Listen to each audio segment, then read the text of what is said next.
और अब खबरें विस्तार से जानेंगे, लेकिन सबसे पहले बात करेंगे देश भर में आस्था के पर्व मकर संक्रांति की। आपको बताते चले कि इसकी धूम देखने को मिल रही है। गंगा घाटों पर श्रद्धालुओं का हुजूम उमड़ा हुआ है। मकर संक्रांति पर आस्था की डुबकी लगाने के लिए श्रद्धालु गंगा किनारे पहुंच रहे हैं। सुबह 7:17 से सुबह 9:04 तक महापुण्य काल है और सुबह 7:17 से शाम 5:55 तक पुण्य काल है। तो बड़ी जानकारी से आपको रूबरू करा रहे हैं, जहां आपको बताते चले कि भक्तों की आस्था देखते ही बन रही है। गंगा किनारे सर्दी के सितम के बावजूद लोग पहुंच रहे हैं, स्नान की डुबकी लगा रहे हैं। आपको बताते चले कि आस्था की डुबकी लगा रहे हैं, स्नान कर रहे हैं, दान कर रहे हैं, ध्यान कर रहे हैं और इस पर्व को धूमधाम से मना रहे हैं। देश भर में आस्था के पर्व मकर संक्रांति की धूम देखने को मिल रही है। तस्वीरें आपको गंगा घाट के किनारों की दिखा रहे हैं, जहां भक्तों का सैलाब उमड़ा हुआ है। भक्तों की आस्था दिखाई दे रही है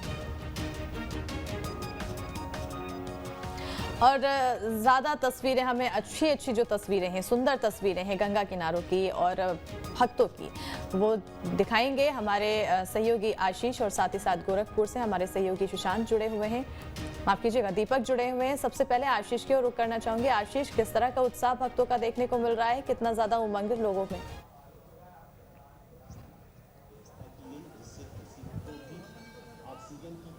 जी, जैसा कि मकर संक्रांति का दिन हैगा, मकर संक्रांति उज्जैन में 2 दिन बनाई जा रही है। कल और आज के दिन मकर संक्रांति बनाई जा रही है।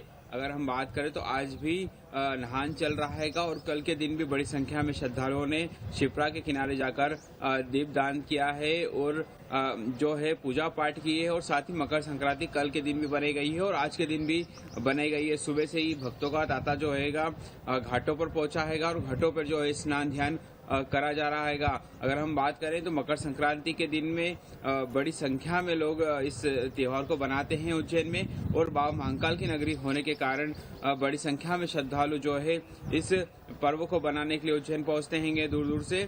और साथ में मकर संक्रांति का 2 ही दिन माना गया है, इसलिए 2 ही दिन की परंपरा हैगी और 14 तारीख को ही विशेष तौर पर उज्जैन में अगर हम बात करें तो मकर संक्रांति को बना लिया गया। दूसरी और 15 तारीख की मान्यता के अनुसार, ज्योतिषों के अनुसार 15 तारीख को भी जो है मकर संक्रांति मानी जा रही है, लेकिन मकर संक्रांति आज के दिन भी मानी गई है, इसलिए आज भी बड़ी संख्या में जो है। बिल्कुल आशीष, हमारे साथ दीपक भी जुड़े हुए हैं गोरखपुर से और सुंदर तस्वीरें दिखा रहे हैं। दीपक, किस तरह की आस्था, किस तरह की भक्ति देखने को मिल रही है?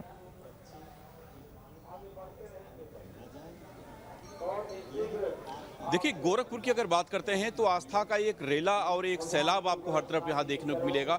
हर कोई जो गुरु गोरक्षनाथ को जानता है, उनको मानता है, उनकी पूजा करता है, वो आज गोरक्षपीठ पहुंचा है। सुबह 4 बजे से इस पीठ में लोगों के आने का जो सिलसिला शुरू हुआ है वो आज रात तक ऐसे ही चलेगा। 10 लाख से अधिक लोग आज माना जा रहा है कि इस पीठ में आकर के गुरु गोरक्षनाथ को खिचड़ी चढ़ाएंगे। ये आस्था की खिचड़ी आज से नहीं बल्कि त्रेता युग से अब तक लगातार इस मंदिर में चढ़ती चली जा रही है। भगवान शिव के अवतार माने जाते हैं गुरु गोरक्षनाथ और उनके द्वारा जो खिचड़ी चढ़ाने की परंपरा की शुरुआत हुई थी वो आज भी जारी है। लोग जो यहाँ पे पहुँच रहे हैं वो इस खिचड़ी चढ़ाने के लिए और यहाँ पे तमाम लोग जो आज आ रहे हैं वो पिछले कई पीढ़ियों से इस मंदिर में आते हैं, क्योंकि माना जाता है कि गुरु गोरक्षनाथ का ये जो दरबार है यहाँ पे हर वो कामना लोगों की पूरी होती है जो गुरु गोरक्षनाथ के दरबार में आकर के लोग अपने मन में रखते हैं और उन तमाम कामनाओं की पूर्ति के लिए उनके जो परिजन हैं, उनके जो रिश्तेदार हैं वो यहाँ पे पहुँचते। कुछ लोग यहाँ पे हमारे साथ इनसे बात करते हैं। बताइए, आज आप खिचड़ी चढ़ाने आए हैं बाबा को, क्या यहाँ पे ऐसा महात्मा है जिसकी वजह से हर साल आप लोग यहाँ चले आते हैं? मकर संक्रांति एक बहुत बड़ा हिंदू का पर्व है जिसमें आज से शुभ कार्य शुरू होते हैं और पूर्वांचल में इसको एक बड़े त्यौहार के रूप में देखा जाता है, जिसमें आज हम सभी जितने श्रद्धालु हैं यहाँ के बाबा गुरु गोरक्षनाथ जी को खिचड़ी चढ़ाते हैं और शुभ कार्य के लिए एक आशीर्वाद लेते हैं कि हम लोग का साल अच्छे से बीते। बिल्कुल, ये जो मठ है इसके बारे में एक बात और आपको बताना चाहेंगे कि भगवान शिव का ये मंदिर अगर कहें तो उनके अवतार का मंदिर है, शैव मतावलंबियों का मंदिर है, लेकिन इस मंदिर में सभी धर्म के लोग, चाहे वो वैष्णव को मानने वाले हों चाहे शैव को मानने वाले हों, सभी यहाँ पे आते हैं, क्योंकि ये पीठ हमेशा से जो वर्जनाएं हैं, जो तमाम पुरानी परंपराएं हैं उसको तोड़ता चला आ रहा है। और खुद अब इस पीठ के जो पीठाधीश्वर हैं वो उत्तर प्रदेश के मुख्यमंत्री हैं और आज उन्होंने योगी आदित्यनाथ ने सुबह 4 बजे लगभग यहाँ पे खिचड़ी सबसे पहले चढ़ाई और उसके बाद से आम लोगों के लिए मंदिर के पट खोले गए हैं। तो पूरे दिन अगर कहें तो आज इसी तरह से आस्था का जो सैलाब है इस पूरे मंदिर में देखने को मिलेगा और पूरे उत्तर प्रदेश और महाराष्ट्र से लेकर के दक्षिणी भारत तक के जो लोग हैं वो यहाँ पे आकर के अपनी आस्था की जो खिचड़ी है वो चढ़ाते हैं। और एक परंपरा और भी है यहाँ पे कि जब गुरु गोरक्षनाथ को पहली खिचड़ी चढ़ाई जाती है पीठ के पीठाधीश्वर के द्वारा, उसके बाद से नेपाल के राजा की जो खिचड़ी आती है वो यहाँ पे चढ़ाई जाती है। माना जाता है कि नेपाल के जो राजशाही जब परंपरा हुआ करती थी उस समय गुरु गोरक्षनाथ और उनके गुरु योगी मत्स्येंद्रनाथ, ये दोनों नेपाल की राजशाही के जो मुख्य अगर कहें तो भगवान हुआ करते थे। आपने देखा होगा नेपाल के जो पहले सिक्के चलते थे उन सिक्कों पे गुरु गोरक्षनाथ के पद चिन्हों को अंकित किया जाता था और तब से लेकर के आज तक राजा पृथ्वी शाह जो नेपाल के राजा थे उनसे ये जो परंपरा शुरू हुई खिचड़ी चढ़ाने की वो आज तक जारी है। भले ही राजशाही वहाँ पे खत्म हुई लेकिन राज परिवार है उसके द्वारा खिचड़ी यहाँ पे भेजी जाती है। और जब योगी आदित्यनाथ अपनी खिचड़ी चढ़ाते हैं उसके बाद से नेपाल के राजा की खिचड़ी इस मंदिर में चढ़ाई जाती है और पूरे दिन लाखों की संख्या में लोग आकर के यहाँ पे भगवान के दरबार में खिचड़ी चढ़ाते हैं। बिल्कुल, हमारे साथ प्रयागराज से मनेंद्र भी जुड़े हुए हैं। मनेंद्र, गंगा किनारे कितनी आस्था?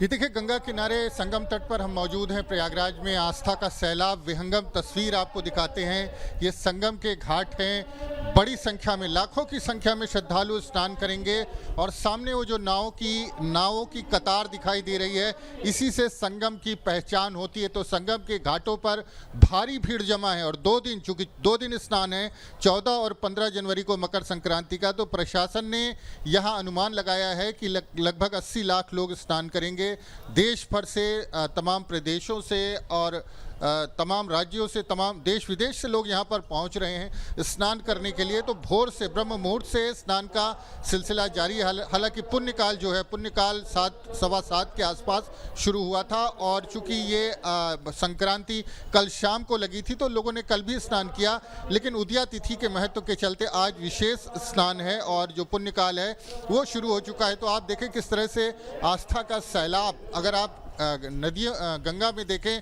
तो हजारों, सैकड़ों की संख्या में नावें आपको दिखाई दे रही होगी। तो जल मार्ग से अलग अलग घाटों से लोग पहुंच रहे हैं। कुल 14 घाट हैं जिनमें यहाँ पर संगम तट पर स्नान हो रहा है और चूंकि संगम क्षेत्र को अक्षय क्षेत्र कहा जाता है, यहाँ पर अक्षय वट भी है, तो यहाँ पर किया गया दान पुण्य का कभी क्षय नहीं होता और जो पुण्य फल है वो कई लाख गुना ज़्यादा मिलता है। तो यही वो आस्था है जिसके चलते लोग देश भर से यहाँ पर आते हैं, खिंचे हुए चले आते हैं माघ स्नान के लिए। और गोस्वामी तुलसीदास ने रामचरितमानस में भी लिखा हुआ है कि माघ मकर गति रवि जब होई, तीरथ पतहि आव सब कोई, देव दनुज किन्नर नर श्रेणी, सादर मज्जहि सकल त्रिवेणी। तो त्रिवेणी में स्नान करने का और संगम किनारे, गंगा के किनारे वास करने का महत्व रामायण में भी लिखा हुआ है। तो ये आस्था है, ये वो परंपरा है जिसके चलते लोग यहाँ पर खींचे चले आते हैं और जो भीड़ होती है उसके लिए विशेष तौर पर ये पूरी माघ मेले की नगरी बसाई जाती है। आप देखें, तंबुओं की नगरी दिखाई दे रही है, लोगों के आने जाने का सिलसिला।